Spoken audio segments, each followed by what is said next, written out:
everybody. Oh, it is so good to see you. Happy fall. It's great to be back in the cool summer days. This is grass growing season for all of us, isn't it? Yes, amen, amen. Well, hey, we're kicking off a brand new series today. It's called Jesus First. First, we want to talk about Jesus. It's not a trick question. It's not a trick question at all. It's just the order and the priority. I want to talk this week, the next couple of weeks, about how Jesus has the priority and how he is prior. That's where we're going today. But as we jump into this whole new series, I want to tell you something about stories and myself. I hate a story where what happens at the end has absolutely no relevance to what happened at the beginning.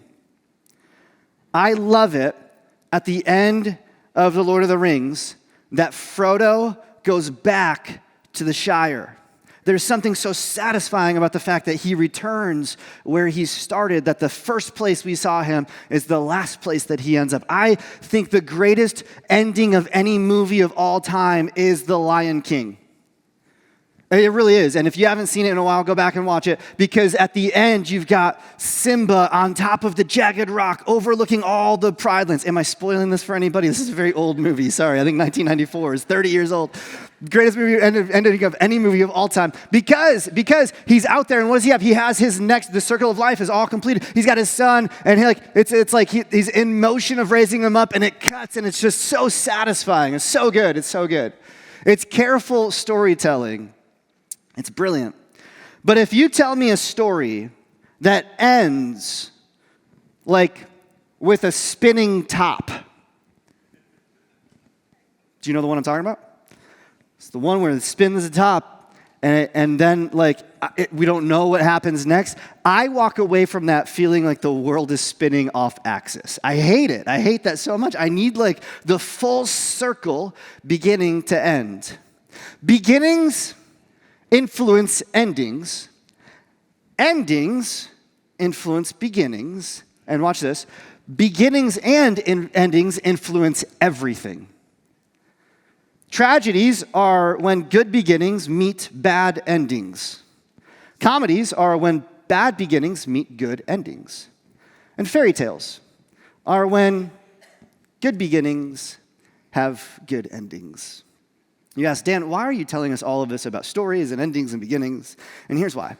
It's because in my years as a pastor, I've noticed that many people who are exploring the claims of Jesus don't know the beginning of Jesus' story. And they don't know the end of Jesus' story. And therefore, they can't seem to figure out how those two things impact their own life stories. Here's what I mean. Some of us, we come to church a couple times a year. Maybe that's at the most. Really important days, the big days. And you're sitting here and you're like, I know Jesus' beginning and his end.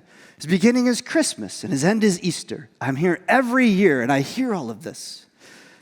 And today I want to show you that maybe that's not the entirety of Jesus' story. Jesus' story, how many people know this? It doesn't begin at Christmas. It doesn't end at Easter.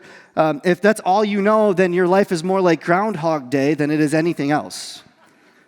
And if that's true of you, if you only think that Jesus' beginning and his end are Christmas and Easter, then you'll be stuck in this loop in which everyone else's life around you seems to be a comedy, starting down here, ending up here. Meanwhile, your life is a tragedy, starting up here and ending down here. And Jesus, I mean, come on, that guy's just a fairy tale. He's a myth. What I want you to know, what I want you to hear today, is that all of us ache to have the life that Jesus promises be more than just a wish upon a star. Like you and I have deep inside of us, I know you and I have deep inside of us this longing for the life that we know is available to us, that Jesus promises, that we know we can get only through him. We have this desire for our lives to be energized with relationship with God, a sense of purpose and fulfillment. I believe that's why you're here today. I think if you've taken the steps in this day and age to actually show up in a church building, there's something sincere about your life where you want the animating power of God to control and to lead and to guide, to give you something better than a tragedy. And that's what we're going to talk about in this whole entire series called Jesus First, more than just a heartbeat and a heart cry of our church, there is a way to experience all that our hearts long for that we know Jesus offers. And so first, I want to bring us in this first message. I'm so excited about this. I've been looking forward to this ever since we planned this series back in the month of February. We planned a long time in advance. I've been praying about this, excited about this, because today I want to bring to you the richest passage in the entire New Testament, I believe, scholars believe, the richest 4 verses on who Jesus is. And within these 4 verses, we'll find starting points of Jesus that will blow our minds, but also increase our faith. It's found in Colossians chapter 1, and it starts in verse 15. If you've heard this before, let these words wash over you anew. Hear them with fresh ears today. Don't let your heart grow cold by familiarity. But if you're new to faith and you don't know these verses, oh my goodness, you're in for a treat. Succinct, packed, powerful. Here we go. You all ready? Okay. Christ, that's Jesus, is the visible image of the invisible God. He existed before anything was created and is supreme over all creation. For through him, God created everything in the heavenly realms and on earth. I love throughout this whole entire passage, by the way, Paul, who wrote this, is excited to help us know that Jesus isn't just some theory, but he has some practicality, not just heaven, but he's also here on earth, right? So he created everything in the heavenly realms and on earth. He made the things we can see and the things we can't see, such as thrones, kingdoms, rulers, and authorities in the unseen world. That kind of refers to ranks of angels, in case you were wondering. Everything was created through him and for him. He existed before anything else, and he holds all creation. Everybody say all? All creation together. Christ is also the head of the church, which is his body. He is the beginning, supreme over all who rise from the dead. Say this last line with me.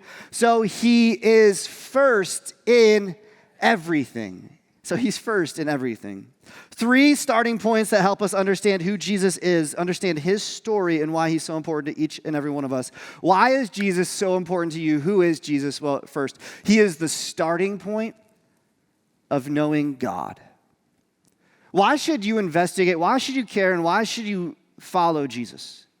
Well, Paul tells us it's because he is the starting point for knowing God, He says Christ is the visible image of the invisible God. You know, part of what makes faith in Jesus feel more like a fairy tale than reality is that whole God is invisible thing, right? I mean, I can't see God. There's this famous sermon by a guy named Billy Graham. You've probably heard of him before, famous preacher in the 20th century. And he said, I've never seen God. I've seen the effects of God. I've never seen God, just like I've never seen the wind. I've seen the effects of the wind, but I've never seen the wind. As a young kid, I was like, well, if Billy Graham hasn't seen God, no one has. And it's true. God is spirit, is what the Bible said. God is not limited the way that humans are limited by our bodies. God is limitless. As we go through this, I want you to hear those words, limited and limitless, kind of keep coming back. The Bible says God is spirit, and throughout the story of the Bible, only a few chosen people get to actually see God in a visible way. But that doesn't mean that God wants to be unknown. It just means that he's chosen to reveal himself in a way that you and I, in our limited nature, can relate to. He's chosen to reveal himself in a limited person, the person of Jesus. Jesus Christ came, the Son of God, came to this world so that we could know God. And this is natural for us to know the Father. You can look at the Son. If you were to go investigate the classrooms here at Heartland this morning, I've got 2 boys that are over in the Heartland Kids area, and you could probably pick out which 2 boys are the Jacobsen boys because they kind of look like they belong in my family. That's how it naturally works. If you want to know the Father, you look at the Son. When God made humanity, when he looked over across all of his creation and was ready to make humanity, he said he made humans in his image. Do you remember that? It's like one of the first things that ever happened in the Bible. God made humans and he made mankind, humankind, in his image. Male and female, he created them. But Jesus is not created in the image of God. Paul tells us, and he has it here, that he is the image of God.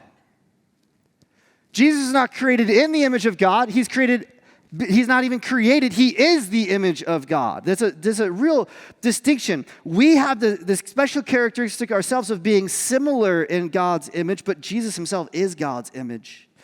And nobody else in the entire history of the world has this distinction the way Jesus does. He perfectly embodies God to us. So if you are trying to figure out who is God and what does he want and what does he have for my life, you should start your quest for those answers by looking at Jesus. A lot of people, I think, go looking for God in a lot of great places. They look in creation. I've discovered hiking recently. I love running out in nature trails and things like that. Oftentimes when I'm out in nature, I have this sense that I'm so closer to God. It's just an elevated heart rate usually, but I'm like, I'm so much closer to God. And a lot of people try and find God out in nature, and that's fine. You can know a lot about the Creator by what he has created, but it's not as good. You need to hear this. It's not as good as knowing Jesus. I know exactly how to help you understand what I mean. It's because hiking in nature to know God is kind of like going to a preseason Chiefs game. This was me a couple weeks ago, me and my family. You can hold your applause for who's wearing the Mahomes jersey and who's not. That's fine. That's another topic later. We were so blessed to be able to go. I finally got to Arrowhead, finally got to see a game. It was against my hometown Bears, which was really fun for our family. But it was a preseason game, and the first string didn't play on either team. And the second string didn't play on either team. No, the fourth string of the Chicago Bears cleaned the clock off the fourth string of the Chiefs. I don't know if you cared to watch the game. I was there cheering on whatever ounce of those poor guys who are trying to make the cut this year. And, if you didn't know anything about football, you didn't know anything about the Chiefs, you're just at the game, someone gave you tickets, they're like, hey, the game's on, go watch the game. You'd sit down and you'd be like, wow, this looks a lot like the Chiefs. They're running the same plays as the Chiefs. They're dressed the same way as the Chiefs. But y'all, that wasn't the Chiefs. You know what I mean? Like we saw them show up on Thursday. They started week 1 of the season. That was the real image of the Chiefs. What I saw was someone who was made in the image of the Chiefs. A less than replica of something that was actually supreme and better. Am I speaking your language? Am I preaching yet? Hallelujah.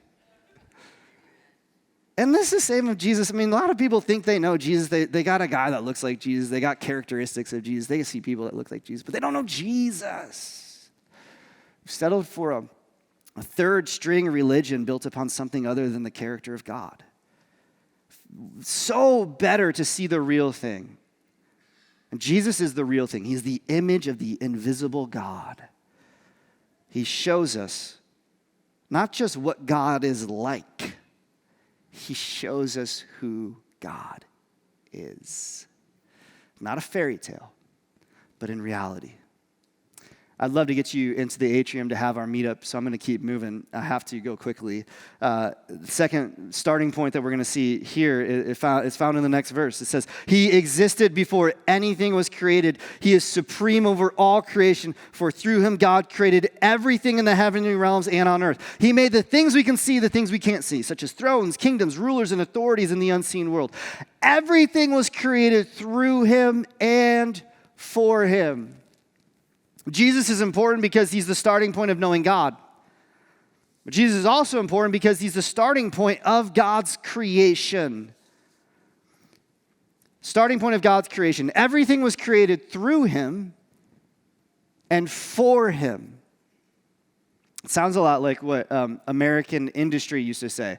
Built by us and for us, right? Made by Americans for Americans in America. And Jesus is the creator who has created everything through him and for him. And there's 3 words I want to highlight for you that will change forever the way that you understand who Jesus is. This is really quite an amazing claim because this is saying that Jesus existed, here's the first word, before anything was created. which means he didn't come into existence at Christmas, but he was with God in the beginning. John chapter 1 tells us that. You know, we've all played that game. I don't know if you've ever played that game as a kid where you try to think back as early into the history of humanity or as far down the number line as you possibly could go. And you get to a point in your mind, and then you go a little bit further, you go a little bit further, a little bit further, and all of a sudden your mind is blown because as limited humans, we cannot comprehend an unlimited number line. You and I are limited by our capacity for our intelligence, for how we can conceive of something that is beyond our limited scope.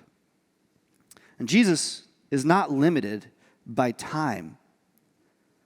This really caused problems when Jesus was on this earth because some of the religious leaders could not comprehend the concept of infinity either. There's this one time the Jewish leaders were arguing with Jesus about his identity. It's found in John chapter 8, if you want to go bonus reading later. But in response to what they said about Jesus, saying that, you know, we know where you've come from. Your parents were sinners because they knew about Jesus' being conceived out of wedlock. And they accused Jesus of coming from bad parentage. And the religious leaders said, we don't know who your parents are, but we are the sons of Abraham. And Jesus makes this incredible statement. He says, before Abraham was, I am. That's the present of being. I am. Always was, always have been, always will be, always are. Jesus is today. Because he is not a created being, he is the eternal one. He is the starting point of God's creation. What does that mean? Well, it means that in the work of creation, I can't explain to you exactly how this all worked. I don't know the mechanics of it, but I know this. That God the Father, by his will, said, let there be light. And Jesus, who is also called the Word, he got to work making light. And the Spirit brought it all together in perfect harmony. I cannot explain to you the process of creation. Nobody can, nobody will. I think it's part of our limited nature as humans that is a part of understanding God's capacity that's beyond us. Every attempt to understand it has fallen short. But I can tell you the one who is the carpenter in creation. I can tell you the one by whom all things were created. His name is Jesus Christ. I can't tell you if God chose to put a fully grown sequoia tree in California on day one. I can't tell you if Adam arrived as a 37-year-old man in full maturity. That is the perfect number, by the way, for age. If you're older than that, sorry. If you're younger than that, it just gets better, okay? 37. I got 6 more weeks. It's 37. I don't know how it happened, but I know that Jesus made it happen. How do we know this? It's because before anything was ever made, he was there making it. All throughout the New Testament, this is the story that Jesus shares, that he is with God in the beginning. Because Jesus is the creator, he's not creation. This is really important because some people will come to your door and look at this verse with you. Verse 15 of Colossians, and they'll say, some versions say he's the firstborn of all creation. And specifically, the Jehovah's Witness will do this for you. They'll point to this and say, see, Jesus is a creation. But that word firstborn, I'll get to in a little bit, it doesn't mean that it's sequential or time-bound. It means that he's the highest of those over creation. Jesus is not some being that God put into the world just like us. He is eternally God. He existed before anything else, and he holds all creation together. So here's the 3 words. The first is before all things. He is before all things. He is in time. He existed before anything else. He is above all things. Why? Because he is not in creation himself a created being. He is the creator. He is above. He is more valuable in the rank. And then notice this. He is among all things. He says everything was created through him and for him, and he sustains, he holds all creation together, verse 17 says. There are so many people who in the tragedy of their own stories, have looked up at God and said, God, if you were really there, if you were really before all things, above all things, and among all things, this wouldn't have happened to me. Meanwhile, if our limited minds could see an unlimited reality, we would realize that all three of these things are true all at the same time in the person of Jesus, always. Jesus is steadily at work in the background of your life, holding all things together in the palm of his hands. I want to show you how that works, but before I do that, I want to show you how this works in our world. Let me cast this in the grandest and smallest of scales. First, the grandest, our solar system. Our solar system is amazing. I've never been there, but I hear it's really cool. I once flew to London, and that's about as high as I've ever gotten. But our solar system is made up of a bunch of stars and planets which revolve around the sun at different speeds. They have orbits of different shapes and different lengths. This is about all that I got out of science class in high school. Because of that, here's what I know. The distance between each planet is constantly changing. But there's a distance between the Earth and the sun that is fixed. It's 93 million miles. I don't have a car. Tesla has to charge a lot of times in those millions of miles. But scientists tell us that if the tilt of the Earth was just a degree more or less than what it currently is, we would all either burn up or freeze up, and we would all die. Thanks for coming to church. Enjoy that thought next time you see the weather. They also tell us that if we were just slightly closer to the sun or slightly farther away, we would either get too hot or too cold, and we would die. I just think the question is, why are we where we are? And it's got to be because of what Paul says in Colossians about Jesus is true. That Jesus' hands are steadily upon his good creation that he made. He's got his hands on it all. There's a molecular level to this argument too. If you look at it inside of an atom, which I've never done. I've never been able to do this, but people do this. This astounds me. People do this for a living. They're scientists that just understand atomic physics and things like that. The molecular level. Maybe you're one of them. You can explain if I get this right or wrong later. But I grew up in the shadow of one of the nation's leading laboratories. In fact, my first home that I ever purchased was literally across the street in Chicago from what was called National Fermilab. Here's a picture of Fermilab. I don't know when this picture was from. This is what they do. But do you notice like here there's like neighborhoods and stuff? This is a particle accelerator right here. And then this was my house. That's where I used to walk my dog right there. This is if you know Chicago, that's Butterfield right there, and that's Farnsworth right there, and there's a huge outlet mall right there, but I lived right there. And ever since like the 60s, scientists had built this 2-mile track to try and take the smallest bits of matter, the smallest particles ever known to man, and they would accelerate them in this like little laser tunnel. They would smash them into each other, trying to like figure out what happens when the smallest bits of matter are smashed into each other. Can we find even smaller bits of matter? And guess what? They found something smaller than an atom. You know, they found in this is like the smashing point right there is what I understand from what this says. I don't know. What they found, what Fermilab found was the secret of the universe. That was their mission. They found the quark. You say, what's a big deal? Boulevard has made those for years. This is a Q-U-A-R-K, quark.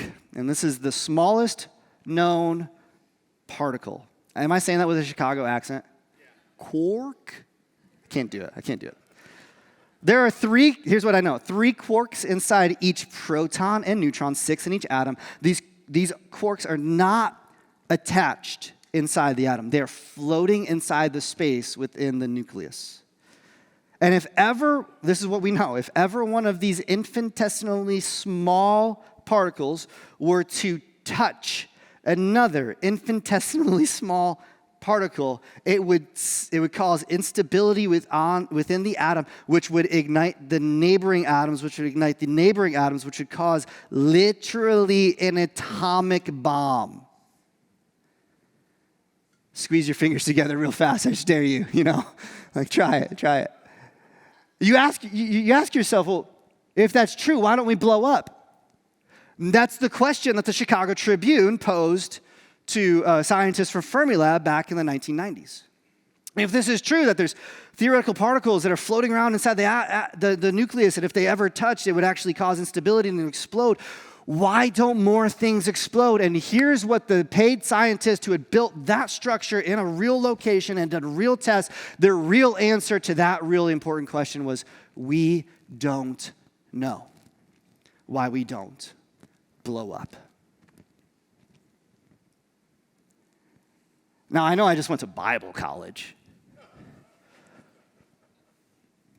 but we know. Because since day one, Jesus has started creation and he's never taken his hands off of it. He sustains all things together by the power of his word. There is nothing in this life that is outside the range, the reach, or the influence of Jesus. Which, if Jesus' arms are wide enough to stretch beyond the Milky Way, and sensitive enough to help bring order in the chaos of atoms, I think he can be trusted in our own lives to hold things together for us. The next time I think you're feeling like you're building a great life, and we have those moments where we think that, Jesus being the starting point means that we're going to remember that Jesus is before all of our success, and he is above all of our success, and he is within all of our success. But maybe more appropriately, and maybe we feel this more viscerally, the next time we feel like our world is falling apart, that we're living a tragedy and not a comedy, we're living a tragedy and not a fairy tale, we felt the limits of our own sustenance, we're out of resources, we're out of energy, it does something in my heart to remember that Jesus is before it and above it and within it. He's working in ways that I cannot see. And if those two truths weren't enough to have us put Jesus first in our world, that he is the starting point of knowing God and he is the starting point of God's creation, Paul pushes us even further, one more step. Are you guys with me? I hope this is helpful. I'm going to land the plane kind of here with verse 18. Here's what it says. I want you to see that Jesus is the head of the body, the church, which is his body. He is the beginning, the supreme over all who rise from the dead. These two clauses actually run together in Paul's thought. Christ is the head of the body, or the head of the church, which is his body. He is the beginning, the supreme over the firstborn from among the dead. Here's what this means, is that Jesus is not only the starting point of knowing God or the starting point of creation, he is the starting point of the community of God's people. Us together. You and I are here today on a Sunday, which is the Lord's Day, here in a house of worship, which is God's house, together forming a body, which is the body of Christ. Why? Because he is the starting point of all of what we're doing even today. Whether you're watching this on Monday, joining us who are in worship in progress on Sunday, or you're here today live streaming with us, you are a part of a body which is giving value and honor and worship to Jesus. Why do we do this? It's because Jesus has started a people for God. He is the head of the church, which is his body. What Jesus did in the world began a new movement. It was organized and animated by him. And there's two really physical words that Paul uses to describe the church. It's a body with a head. I mean, sorry to be obvious, but like all of us understand this metaphor. We have a body, we have a head. Separate the two, you don't either. You don't have either. You only have one with the other, or you don't have any at all. And this is exactly what we see. Jesus is the head. In the Greek, the head was the center of all of life. The thoughts and the will came from the head. It was the organizing principles, the source of action and mission. And the body was the thing that carried out the thoughts of the head. When we say that Jesus is first here at Heartland, we mean it to say that Jesus started this church. His principles are running this church. His values are most important to us as a group of people, and we as the members, one to each other, carry out the thoughts and ideas of the one who is in charge, of Jesus. And as we do that, we become the body of Jesus. And how did this all happen? How is this even possible? Well, the church is grounded in the physical work that Jesus accomplished here on this earth. That's what the rest of the verse talks about. He is the beginning. It comes right out. Let's go back one slide. He is the beginning, which is this. He's the beginning of the church, the gathering of God's people. Supreme over all who rise from the dead. I've kind of rushed through all of this to get to this verse right here. Because for the longest time, this was the verse that I was kind of like, that's a weird verse. I don't understand that verse. It's not a... Give me the stuff about creation. Give me the stuff about him being the visible image of God. Help me understand that before all things he was. But Paul puts right in the middle, right before the exclamation point, he puts this one phrase. He says, supreme over all who rise from the dead. And I used to think that was a really like extra, the word superfluous comes to mind, like extra word in there, like supreme over all who rise from the dead. I've done a lot of funerals as a pastor. I've never stood by a grave and then reversed the funeral. I just haven't seen all too many people rising from the dead. I believe Jesus rose from the dead, but I haven't seen a lot of people rising from the dead. What does it mean that he is supreme over all who rise from the dead? Well, Jesus started his community, the community of God's people, not with a speech, although the Sermon on the Mount's pretty amazing. We did a long time study in that, and I encourage you to listen to it. He didn't just do miracles, although he did a lot of those. The book of John has just a ton of miracles of Jesus.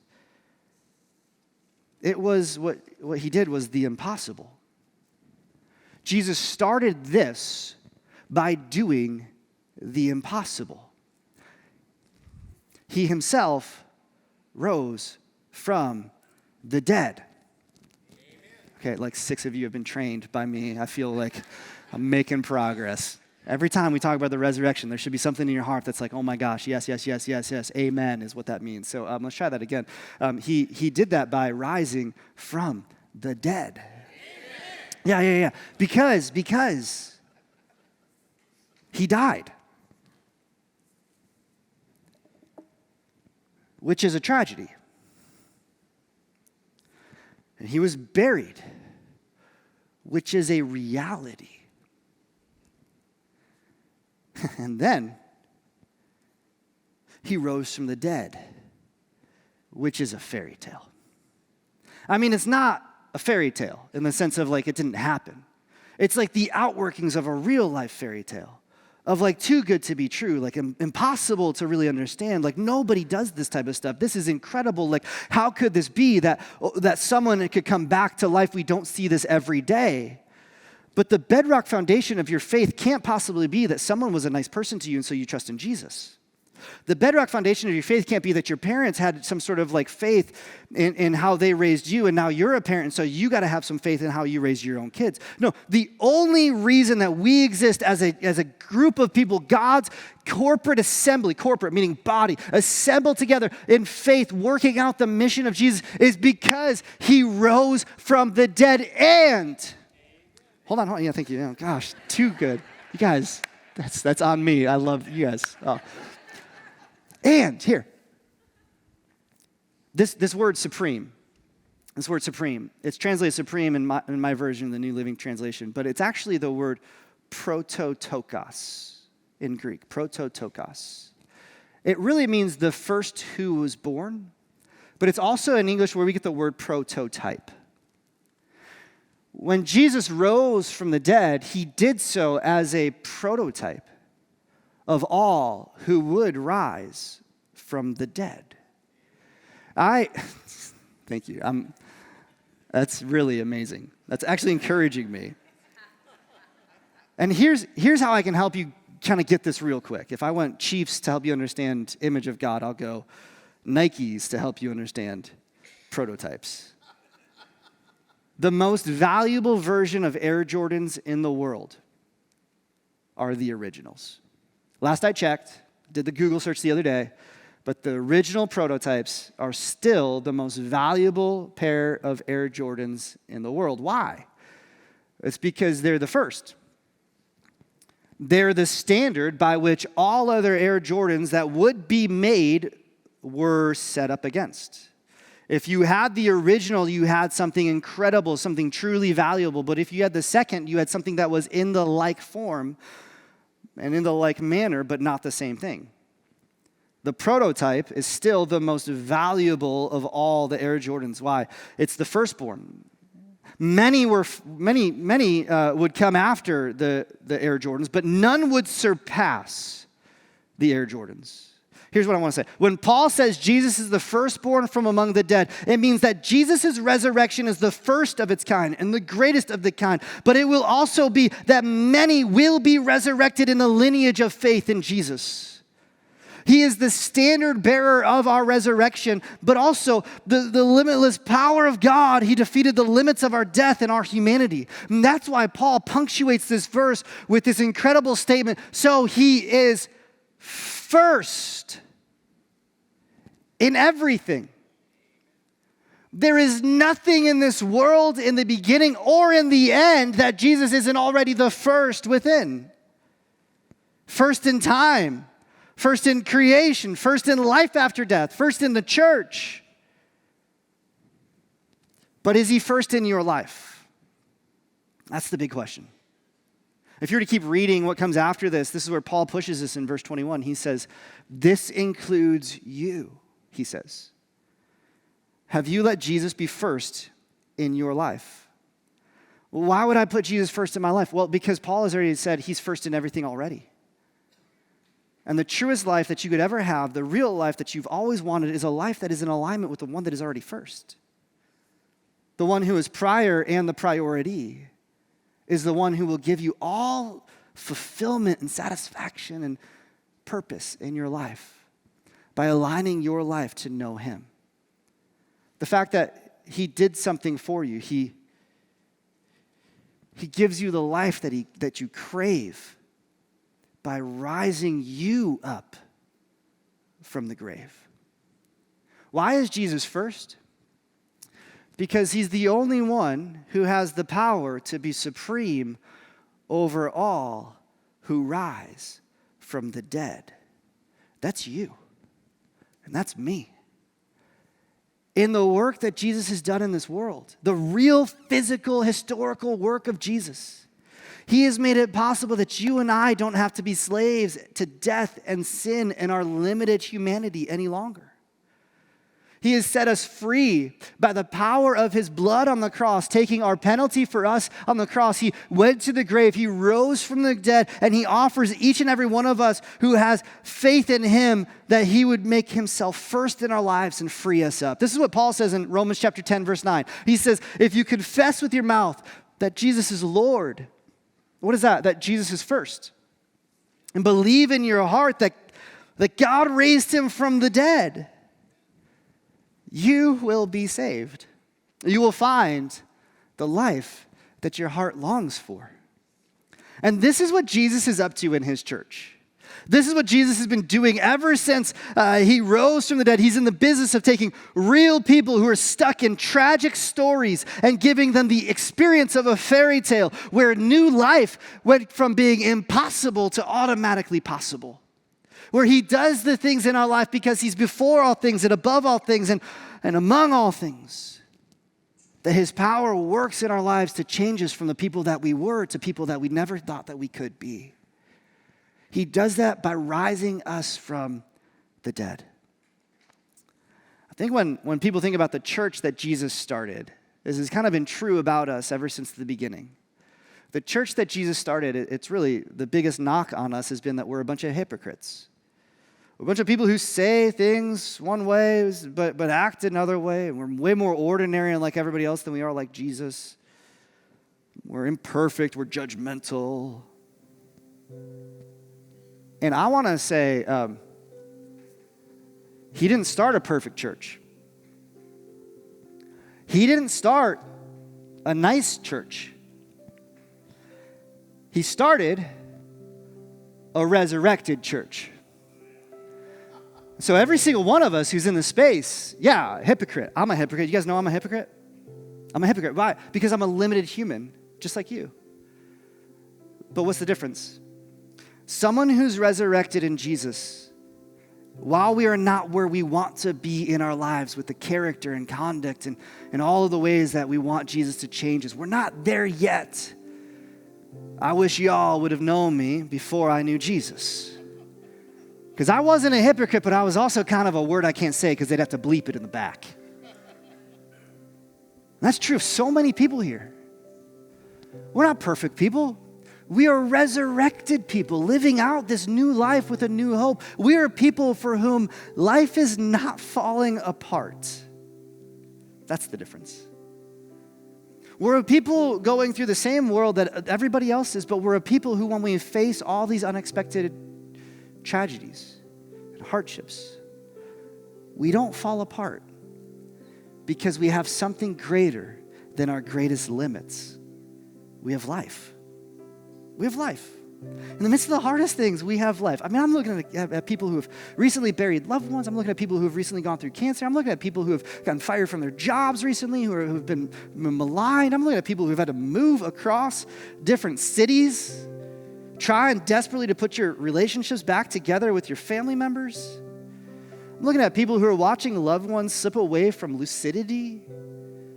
And yet, because Jesus has given you new life, a resurrected life, a fairy tale kind of life, in the midst of all these hardships, he's made it possible for your life to be held together with the promise that you are following the prototype of resurrection.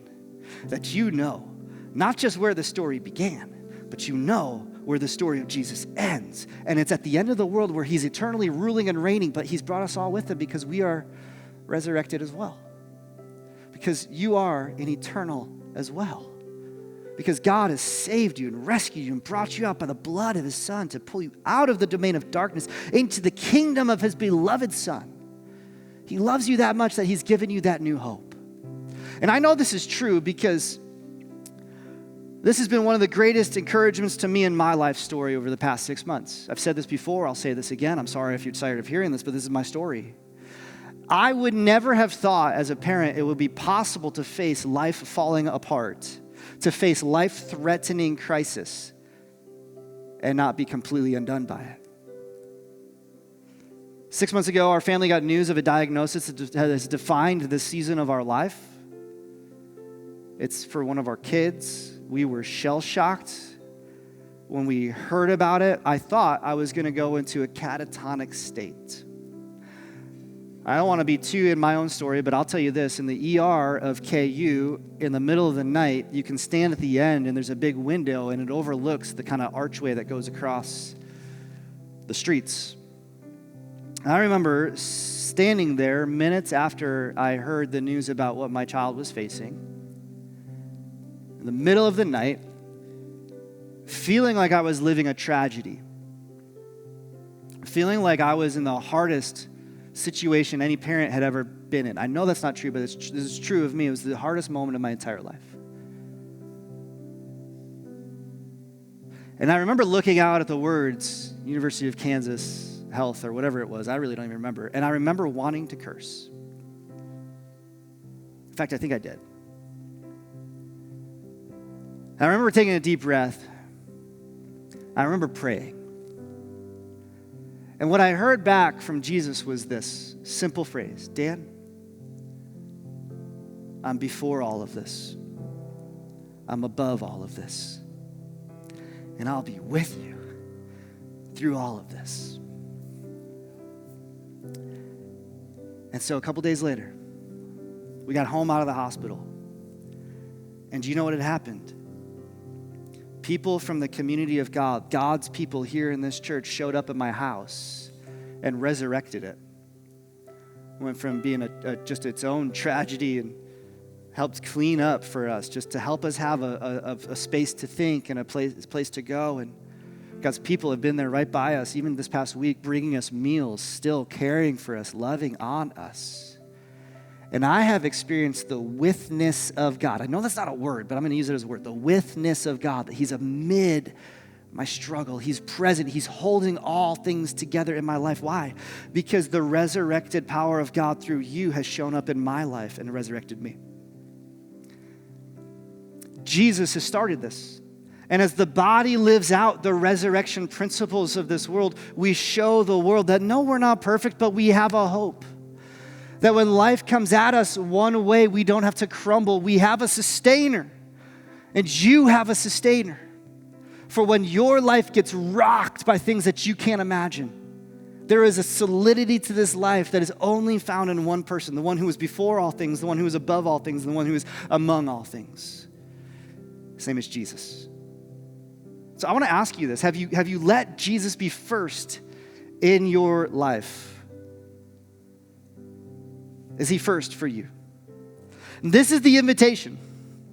An invitation for Jesus to be first in all of our lives so that we can see the things that we didn't think were possible that he gives us through the power of his resurrection. The rest of this series, we're going to show you how to make Jesus first. You got to come back next week as we start how. 3 weeks on that would be really helpful for you. It's really informative for our church. But I want to ask you this. Is he first for you? Is the beginning and the end of your story the same as the beginning and the end of the story of history? That Jesus is first. At the end of The Lion King, my favorite part is that this little cub gets lifted up. It's the son. It's the son of Simba. I should know his name, but I don't. He gets lifted up, and the scene goes black. And it's the son is lifted up. It's the same story as the end of all eternity. The Son of God will forever be lifted up. And you can have this life where Jesus is first if you truly just confess that you are Lord. And I believe that God raised you from the dead. And I see you now high and exalted over all. The highest name of any name, you are lifted up. And that's why the end is going to be the same as the beginning. And that's why this story ends where it begins, with Jesus being first. Would you stand to your